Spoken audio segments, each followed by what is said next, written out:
Our learning objectives today is to describe the unique role the ABA professional plays in preventing, identifying, and responding to child abuse, to describe child abuse reporting requirements, and to describe how the reporting process impacts providers, to identify child abuse resources, and to assist and support providers and families. Why is child care abuse prevention, identification, and reporting important?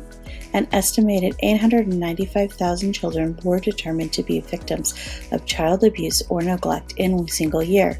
There is no single cause of abuse, but there are risk factors, early warning signs, and symptoms that can be identified. Child abuse crosses all socioeconomic, ethnic, cultural, occupational, religious, and age groups.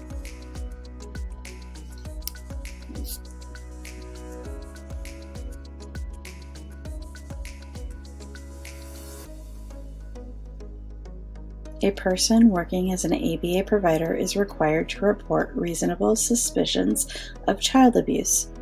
ABA providers are mandated reporters. Mandated reporting of suspected child abuse or neglect. Mandated reporters must report any reasonable suspicion via telephone, immediately, and in writing within 36 hours. Any person who knowingly and willfully fails to promptly report any incident may be reported by the Department of Social Services to local law enforcement for criminal investigation. If convicted, they could be guilty of a misdemeanor and subject to fines and incarceration. ABA professionals are not required to collect evidence. Child Protective Services will collect the necessary information since they are the authorized agency to investigate child abuse cases. ABA professionals are not obligated to report if they were not serving in the professional capacity.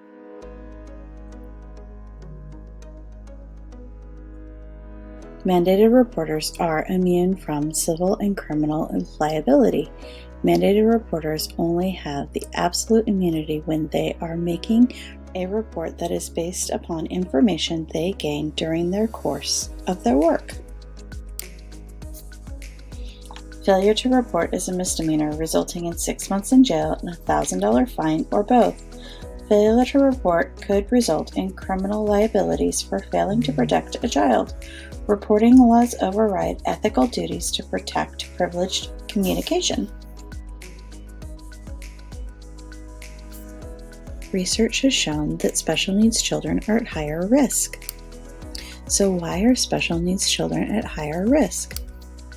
Special needs children are at higher risk for abuse because they are small, weak, vulnerable, and completely dependent on adults for their needs. Nonverbal children have no defense against abuse or neglect, as they cannot verbally communicate that they are being hurt or lacking something or afraid. Stressors on parents such as substance abuse, poverty, unemployment, domestic violence, or financial burdens can be risk factors for neglect or abuse. Something to think about. ABA sessions are at times the only place where children are seen day after day by people trained to observe their parents' behavior and development. ABA providers may be the first people to suspect and report abuse or neglect, as well as being the best support of information to families they serve. It can be very difficult for an ABA provider to accept the possibility that a child is being abused. Reporting suspected child abuse is even more difficult, especially if the provider and the family have formed a bond.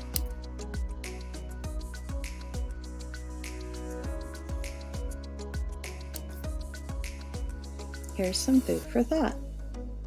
ABA providers are in an excellent position to assist families by giving them information on child development and appropriate discipline, modeling developmentally appropriate practices, helping families establish positive relationships with their children, and by providing families with parent training and referring families to community resources and support services.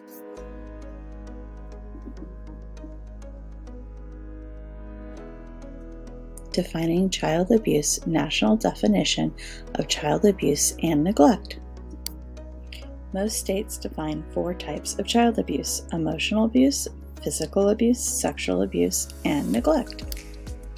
At a minimum, any recent act or failure to act on the part of the parent or caretaker, which results in death, serious physical or emotional harm, sexual abuse, or an act or failure to act which presents a risk of serious harm. Let's define emotional abuse.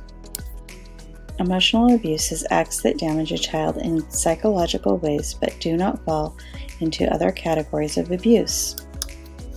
Emotional abuse includes blaming, belittling, or rejecting a child, consistently treating siblings unequal, or the persistent lack of concern by a caretaker for the child's welfare. It also includes bizarre or cruel forms of punishment. Let's look at common indicators.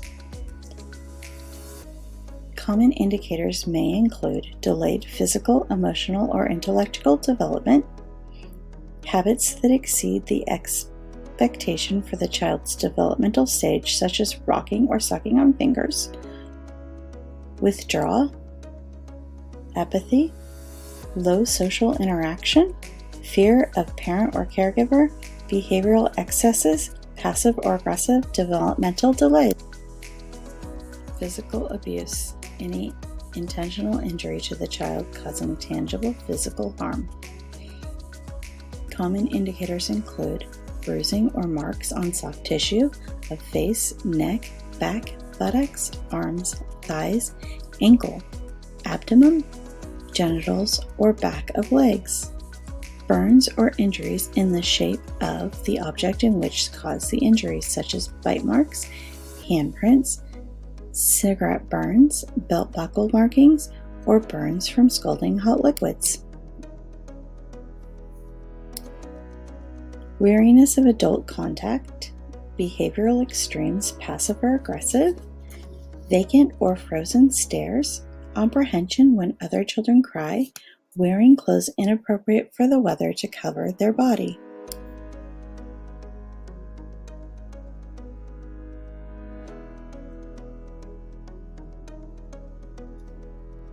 Sexual abuse, any sexual act performed with a child by an adult or by another child who exerts control over the victim. Indicators include pain, itching, bruises, swelling, or bleeding around genital area, stains or bloody underclothing, demonstrating difficult sitting or walking, a sexually transmitted disease. The report of sexual abuse, frequent touching, fondling of genitals or masturbation, inappropriate sexual expression with trusted adults, cleanliness, fear of separation, excessive bathing, reenactment of abuse using dolls, drawings, or friends, neglected appearance, avoidance of certain staff, relatives, or friends, lack of involvement with peers. Finally, let's talk about neglect. Neglect is failure to provide for a child's basic needs. There are 4 types of neglect. Physical neglect is inadequate or unsafe supervision of children. Medical neglect, failure to seek needed medical attention for a child and withholding of medically indicated treatment, including appropriate nutrition, hydration, and medication. Educational neglect, failure to abide by state laws regarding children's education. Emotional neglect, ignoring developmental needs of children.